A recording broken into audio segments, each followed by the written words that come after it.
నమ్ముకున్న భూమి కబ్జాకి గురైతే ఎంత బాధ ఉంటుంది. న్యాయం చేయండి మహాప్రభు అని పోలీసుల్ని ఆశ్రయిస్తే అక్కడ కూడా చీత్కారం ఎదురైతే ఇంకేం చేయగలరు. వరంగల్ జిల్లాలో ఒక రైతుకి ఇలాంటి పరిస్థితి ఎదురైంది. అందుకే రోడ్డెక్కి వినూత్నంగా నిరసనకు దిగాడు.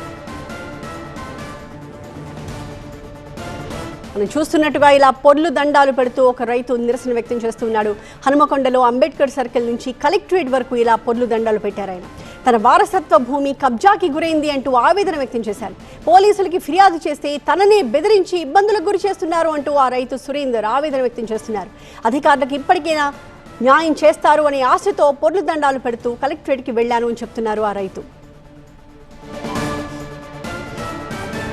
మా ప్రతినిధి పెద్దీష్తో మాట్లాడదాం దీనికి సంబంధించిన డీటెయిల్స్. పెద్దీష్, ఎంత కష్టం ఉంటే ఆ రైతు ఇలా పొర్లు దండాలు పెడుతూ అధికారులకు తన గోడుని తన బాధని వెళ్లగక్కడానికి ప్రయత్నించారో మనం అర్థం చేసుకోవచ్చు. మరి అధికారుల నుంచి ఏమైనా చలనం వచ్చిందా? అసలు ఆ రైతు సమస్య ఏంటి? అధికారులు ఏం చెప్తూ ఉన్నారు?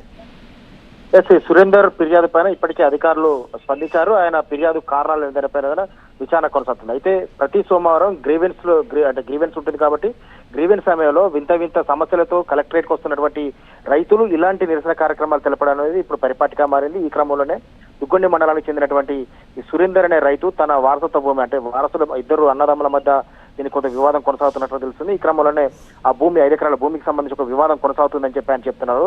పలు సందర్భాల్లో పోలీసులకు ఫిర్యాదు చేసినప్పటికీ, గతంలో ఉన్నటువంటి పోలీస్ కమిషనర్ కు ఫిర్యాదు చేసినప్పటికీ తనకు న్యాయం జరగలేదని చెప్పి ఆయన ఆరోపణలు చేస్తున్నారు. సురేందర్ ఈ క్రమంలోనే హన్మకొండలోని అంబేద్కర్ విగ్రహం వద్ద అంబేద్కర్ విగ్రహానికి ఒక వినతి పత్రం సమర్పించిన అనంతరం అక్కడి నుండి ఒక ఫ్లెక్సీ పెట్టుకుని పొర్లు దండాలు చేస్తూ వరంగల్ కలెక్టరేట్ వరకు వెళ్లే ప్రయత్నం చేశారు. కానీ అక్కడ అంతరాయం ఏర్పడిన నేపథ్యంలో స్థానిక పోలీసులు అతను అడ్డుకొని మామూలుగా వెళ్లాలని చెప్పి పొర్లు దండాలకు ఎట్టి పరిస్థితులు అనుమతించలేదని చెప్పి పోలీసులు చెప్పారు. అయితే ఇతను చేపట్టినటువంటి ఈ డిఫరెంట్ నిరసన కార్యక్రమం అనేది ఇప్పుడు హన్మకొండలో ఆసక్తికరంగా మారింది. సో అధికార యంత్రాంగం కూడా అసలు ఏం జరిగింది, పూర్తి స్థాయిలో దీనికి విచారణకు ఆదేశాలు కూడా జారీ చేసింది. కలెక్టర్ కూడా వరంగల్ జిల్లా కలెక్టర్ని కలిసి తన వినతి పత్రం సమర్పించిన నేపథ్యంలో అసలు ఈ భూ వివాదం ఏంటి, అసలు కబ్జాకు గురైందా లేకపోతే అన్నదమ్ముల మధ్య ఏదైనా వివాదం కొనసాగుతుందా అనే కోణంలో కూడా దానికి సంబంధించి స్థానిక రెవెన్యూ అధికారులకు విచారణకు సంబంధించిన ఆదేశాలు కూడా జారీ చేశారు.